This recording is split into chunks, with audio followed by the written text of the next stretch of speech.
Hello, welcome to the 8th video in the series. This will probably be the last video in the series, and we're going to end with looking at the useEffect hook. Since the last time we saw the app, it's changed a little bit, ready to start looking at these effects. So there's now an on-click handler when you click a to-do, and it also has this done flag for each to-do about whether to add the done class, which will add a strike through.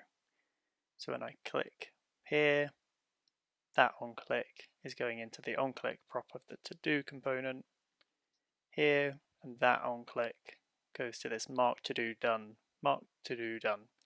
and given a to-do object, it then sets the to-dos, taking the previous array and then creating a mapped version of it where it sets the appropriate to-do to done. So I can now click them off like that.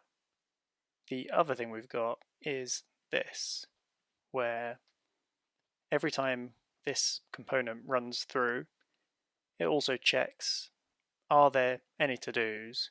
If there are, and everything is done, then set that state that we just looked at back to an empty array. It's worth knowing that this won't immediately cancel everything else. So we'll still do all of this, but then React will see that the state has changed. So then this whole function will then run again. Now the state is the empty array. So if I click that third one off, they all disappear. So them disappearing so suddenly is a bit annoying. So let's say we actually want them to disappear after a little delay. So a naive version of that could be, we just put this in a timeout and we say delay it by 5 seconds. Oh, it doesn't allow numeric separators yet. So if I put something in here, take it off and wait for 3, 2, 1, it disappears auto magically. So that seems to work, but doing things like this breaks rules of what React components are allowed to do. And what that means is you're not allowed to have side effects when you run this function. So the only thing these functions should do is, given some props that might have been passed in here, some hooks that could return some state, based just off of those things, that should be the only thing the code is kind of reading from, and then just returning its template here of elements. It shouldn't be going off and affecting anything outside of this function. So here you can see this as we've affected the state of the browser or the JavaScript environment by creating a timer. So we've affected something outside of this function, and that's not allowed. So we're first going to look at some of the issues with why this isn't allowed, and then look at the useEffect hook for the appropriate way to do things like this. So the first thing that's problematic with code like this is that you can't be sure that just because this function is running that everything's going to be okay, that all this stuff's actually going to get drawn on the screen. And there's two reasons for that. One is errors. So we're creating a timer here, but there's nothing you could then here like return this header. But if this header had some code in it that tried to read something that didn't exist, and it ended up throwing an error, then when the app tries to render, this would come through. It could set a timeout, but then something throws, and then that thing, if there's not an error boundary wrapping this component, catching that error, then this component as well will also get destroyed by React. It'll keep destroying components going up and up the tree until it hits an error boundary. So, this might not be a big problem, but if this was doing something like set interval, something that's not just going to happen once, but something that's going to keep happening, then you've created a resource, and that resource may never get destroyed. So there's nothing telling React how to clean up this effect that was created. So the other thing is React has this kind of experimental thing called concurrent mode, where it can call these functions kind of ahead of time as it starts to render and it starts to prepare some content before all the state is ready. So something, say inside these to-dos, one of those to-dos could have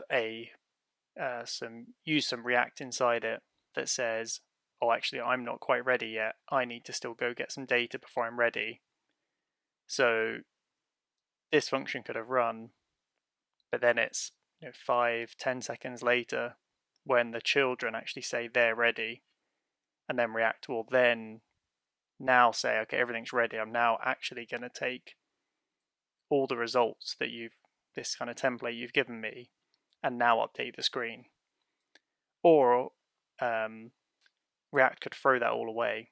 So in concurrent mode, React could start rendering some work, running all these, running these component functions, and then that work could be cancelled because something else has happened, meaning that actually we don't need that component anymore.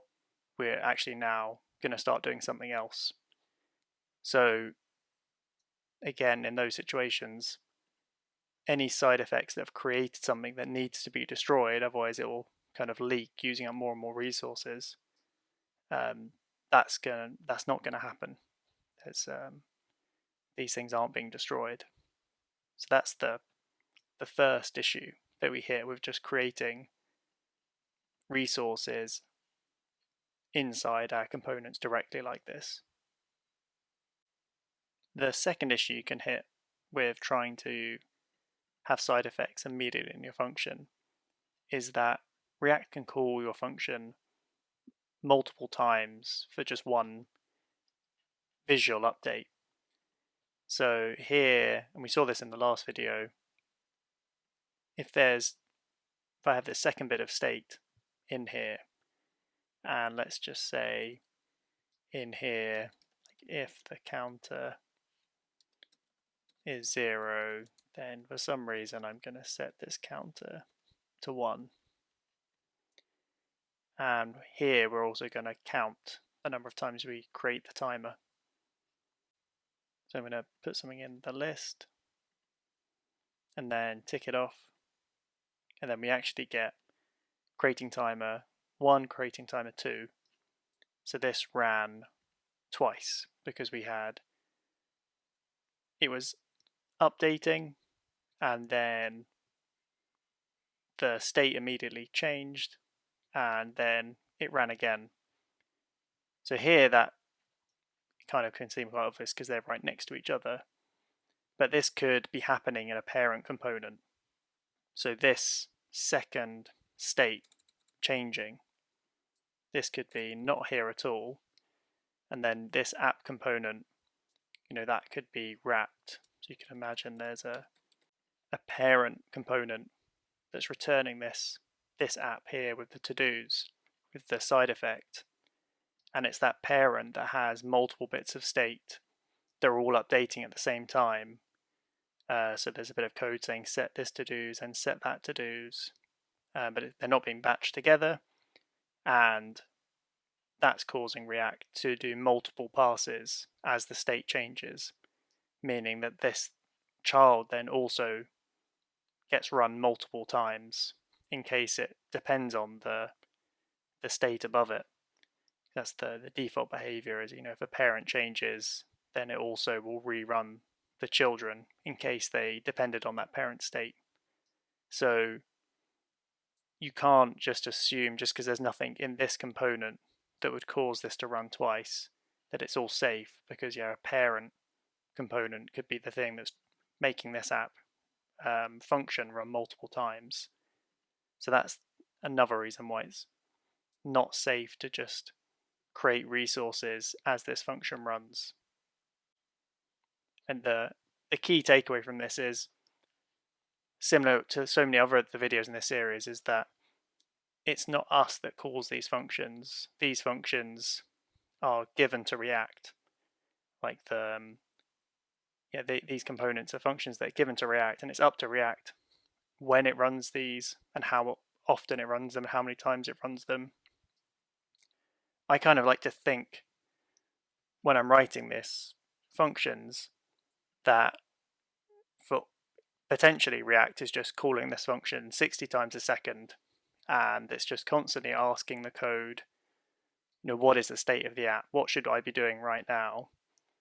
React isn't doing that, but I find it easier to stick a lot of the rules you can kind of derive from that. You think, if this function was just constantly being called, what is a safe thing to still do inside here so that wouldn't be a problem? If this function was just constantly being called on every frame, React is just asking, what should I be doing right now?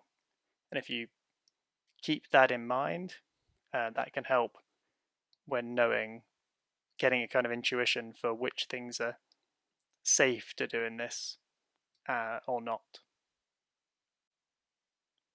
Let's now actually look at what we are supposed to be doing when we have code like this. So what we want to do is use an effect. And it looks a bit like this. So we say useEffect, and then we pass into that hook a function that has all the side effect things inside it. So we can move this code in there. As we know from previous videos, you can't conditionally call hooks. So I can't here, so this will be complaining. Down here, useEffect is called conditionally, React must be called in the same order in every component render. So what we actually need to do is move the whole if inside there.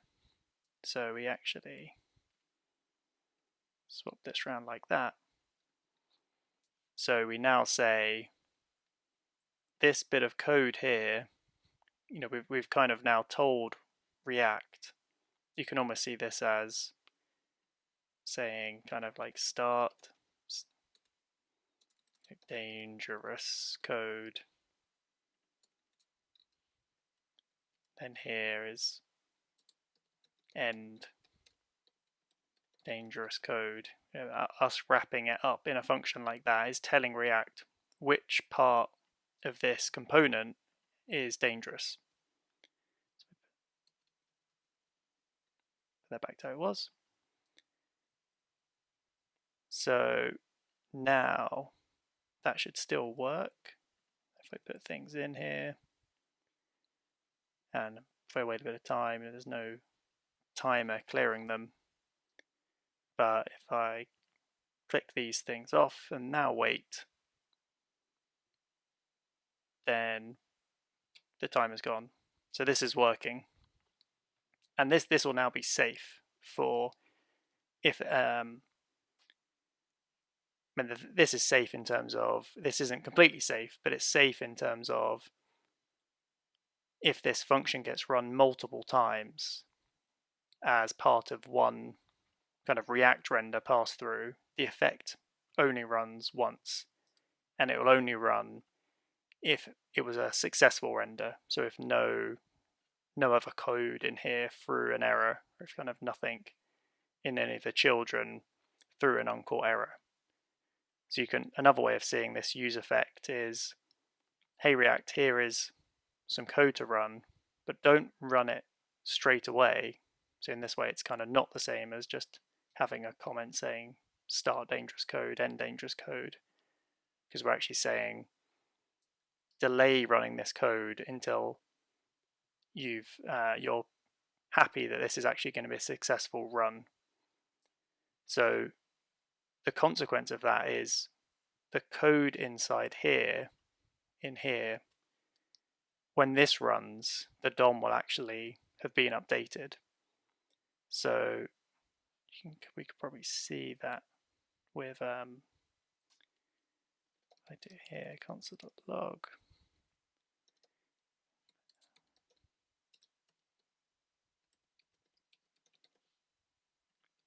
Just try that.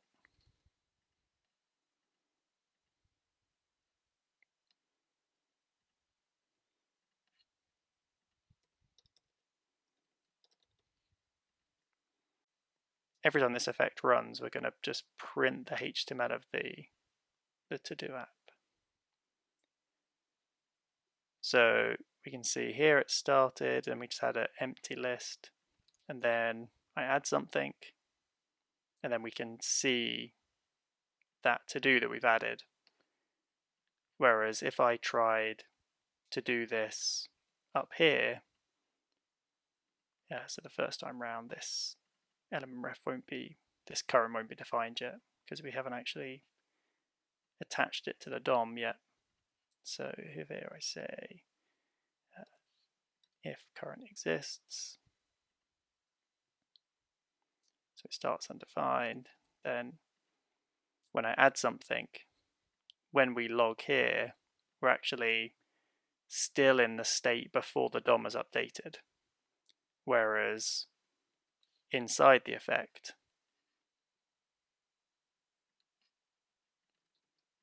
we're seeing the state of the DOM. So I've got two to-dos in there. So we're seeing the state of the DOM after everything is actually finished. So we're much better now. We're safe from errors, and we're safe if this is being run multiple times as state is changing as part of one update. But the thing we're not safe for is cleaning this up. If our component was removed, so say the parent decided, oh, I don't want to do this anymore, then we still haven't given React a way of saying how to destroy this side effect resource we've created. So what we can do here is we return another function. In here, got to get familiar with functions in React. And this function is a function that React will store, and it will run it when the resource needs to be cleaned up.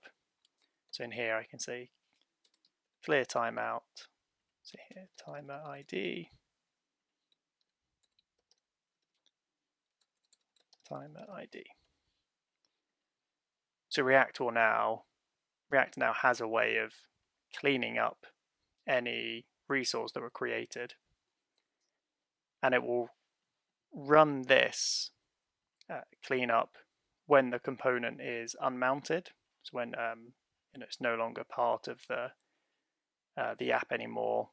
So like if something, so here like header is here, and then maybe later there's no header. So then if that header had a use effect, its cleanup part of its effect would be run. But it also gets run every time a new effect gets called. So you kind of only, for each use effect, you kind of only ever get one at a time. So this code is going to get run, and then the timer will get cleared if this use effect kind of callback here gets run again. So if I can do things like put some things in the list and actually put some logs. If I say here, creating a timer,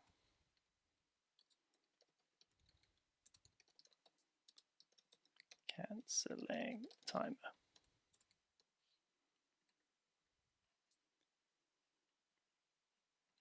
Get this open. So if I now tick these two things off, we create the timer, but if I quickly add something to the list before the timer fires, then I'm changing the state when I add that to do, which then means this useEffect is running again, which now means that it will run the cleanup function from the previous time. So all I've had to do is, when I set up a side effect like this, tell React how to cancel it. And I haven't had to explicitly write, oh, if this is no longer valid, make sure it's cancelled. All I've said is when it is valid. If if there are to-dos and they're all done, then it is valid to create one. And here's how to destroy it. I don't have to try and write when this effect should be cleaned up. That's kind of implicit in if this effect, if I'm ever running this effect again, then clean up anything from the previous time. So again, I can click this, and if I don't do anything, then it's created that timer and it will go off. Put something in the list, put something different in the list. Then I can click these off, create the timer, but then I can add something else to the list and that gets cancelled. So one problem with this is that this effect will run every time.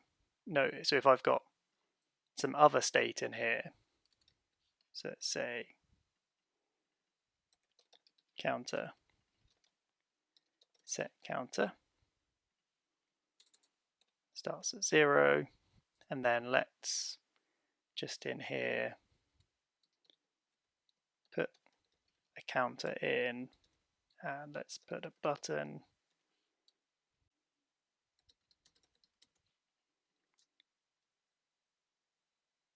Okay, so we've got a counter, and we can increment it. So if I now put some things in this list, let's just clear this.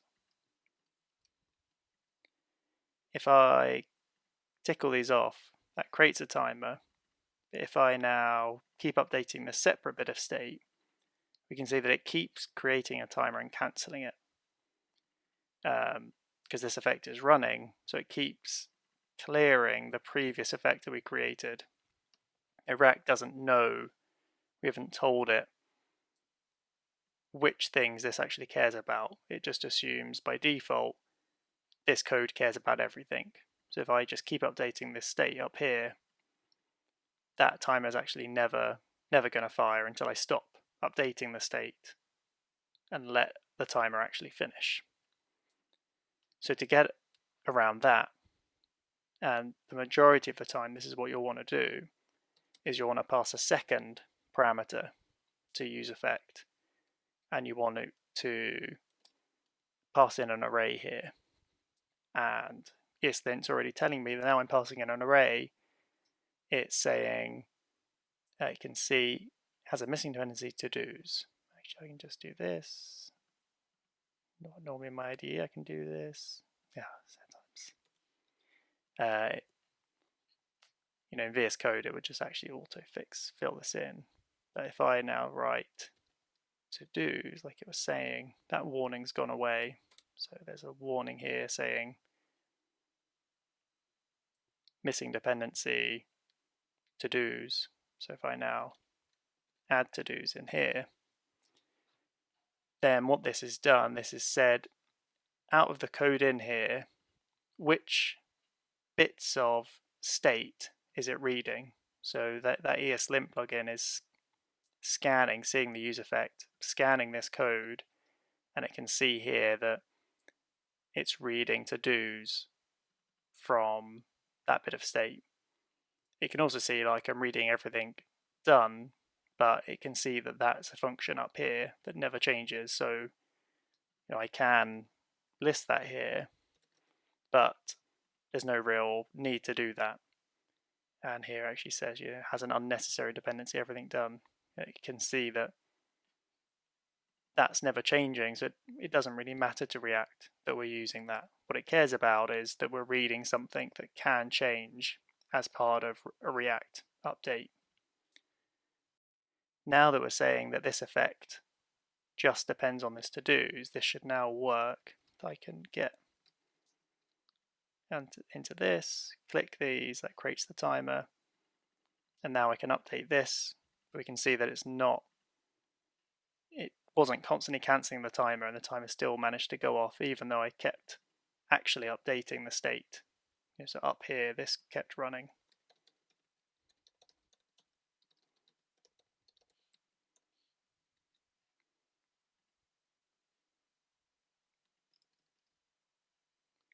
Go into here, console.count.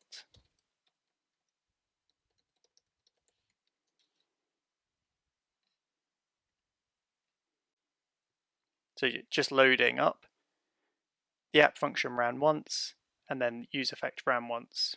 So it's not just when to-dos changes, it's the initial mounting and successful render, and then if this then changes on subsequent updates. So I put something in here, the useEffect runs, useEffect runs, so the useEffect is still running even though I'm not creating the timer, just because to-dos is changing. Now if I tick these both off, creating the timer, if I click, this app function is running, but the timer still managed to go off. And then that all kind of worked as expected. So we're now, clean this up.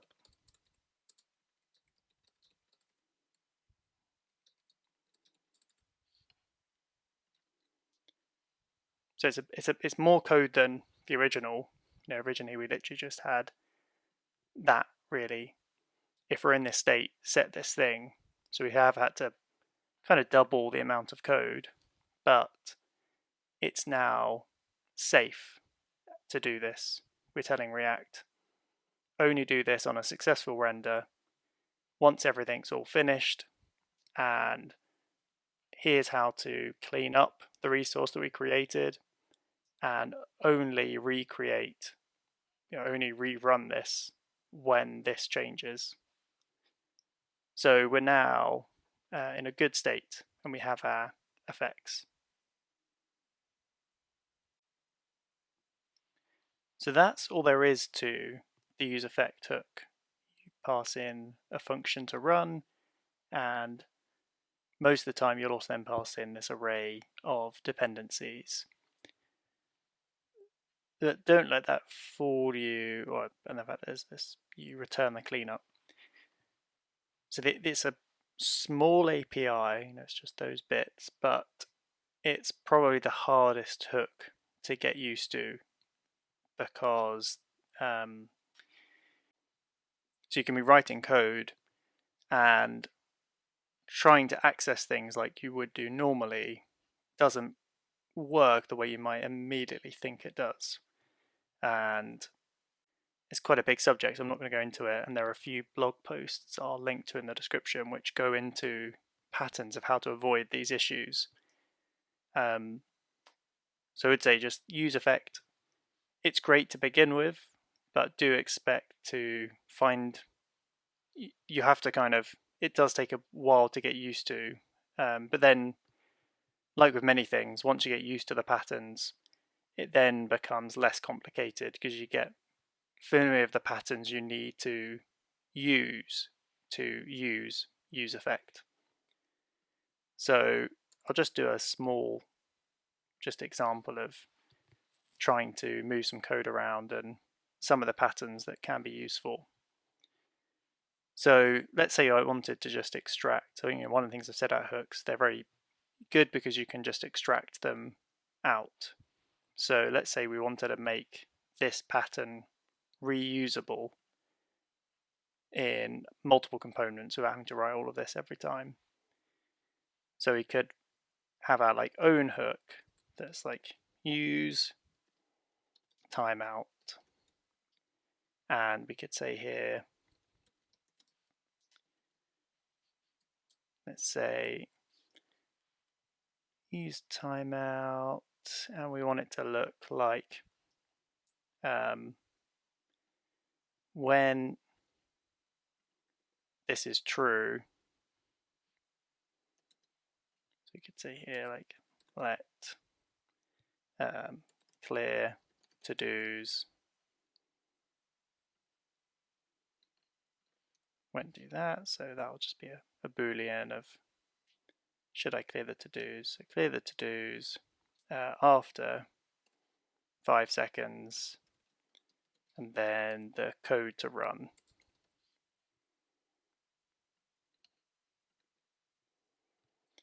So let's say we want to have a hook like that instead.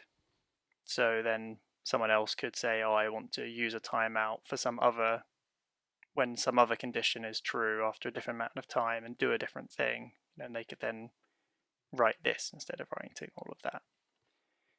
So if we try and just move this out,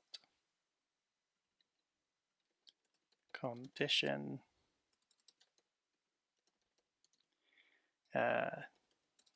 delay and callback. So take this, move it into here, and then replace the bits that are parameters. So the condition goes in here, the delay goes here, and this is now the callback.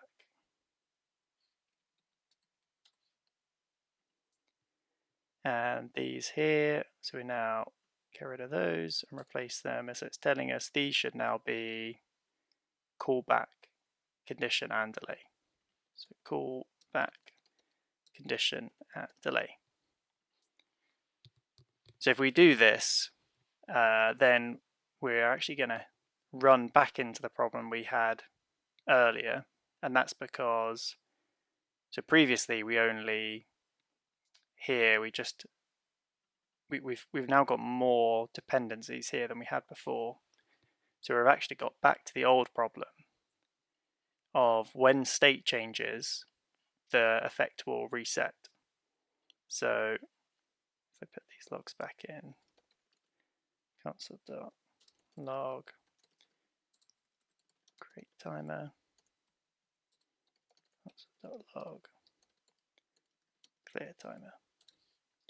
So if I put this in, I click it, it creates a timer, but then as I change the state, we're back to that problem of the timer keeps being reset, even though I'm not changing the to-dos, I'm changing this other bit of state. And then if I wait, give a chance for the effect to run, it then works. So this is because every time I change that counter, this whole function runs again, which means when I call this hook, I'm passing a new callback in. So you could, this whole thing is being like this whole function is being called again. So every time we see an object, that's being created again. So we're creating this new function every time. So even though the function is like identical, it's it's a function that takes no arguments and does this thing, it's still a new function object. So when React compares the callback to the previous callback, it's always seeing a new one. So here we have kind of a few options. So we could change this API so that instead we say, I'm going to say, here's the callback to call, and then here's an argument to pass to that function. So it's now, instead of letting someone just pass in a function that does whatever they want, they have to give us a function that will be called and an argument to call that function with. So it's a bit, just looking at this code, it's less clear what's happening, but this will now work because callback and arg. So here, actually no, I lie, this won't work because this array will keep changing every time. But if we here do let empty array, so let's do empty array. So now when we come into here, we call the callback, so we can actually here do callback arg like this, and that sets arg. So now we've got even more dependencies, but as we've seen from previous videos, this set to dos, React is always going to give us the exact same set to dos function. So this isn't actually ever changing. So 5,000, the number's not changing, the function here is not changing, and the empty array isn't changing. There's always this empty array up here, and just hopefully no one actually modifies that array and stops it being empty, which is fine because that's we never modify the list of arrays directly. We always create a new one whenever we change something. So this will now work, and I can create a timer, and then even if I keep updating the state, that didn't stop the timer. But it's not very nice doing that. I mean, it's not it's a somewhat familiar API because that's actually the same way that set timeout works. You can do the same thing. You can pass in like a callback, and then here pass in an argument to that callback. So it's not unheard of to do this type of thing where you separate the function from the things that we pass to the function. But yeah, it's not particularly, it's not as nice. I think this is harder to read. So what we actually need, if we want to go back to how we had it before,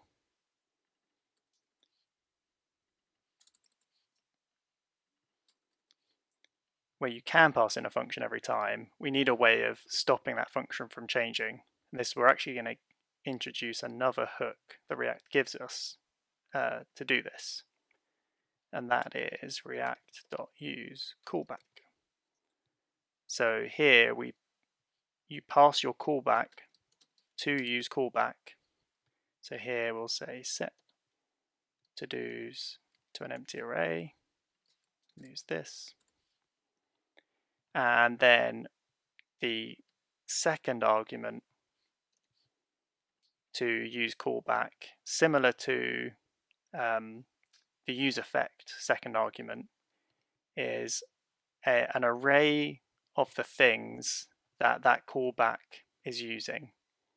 So if right now it's empty, and you always want, unlike useEffect, it doesn't make any sense to not pass a second array because that means create a new callback every time, which is just the default of not using useCallback at all. So you always want a second array here. And then this is, so if in here I say I'm going to use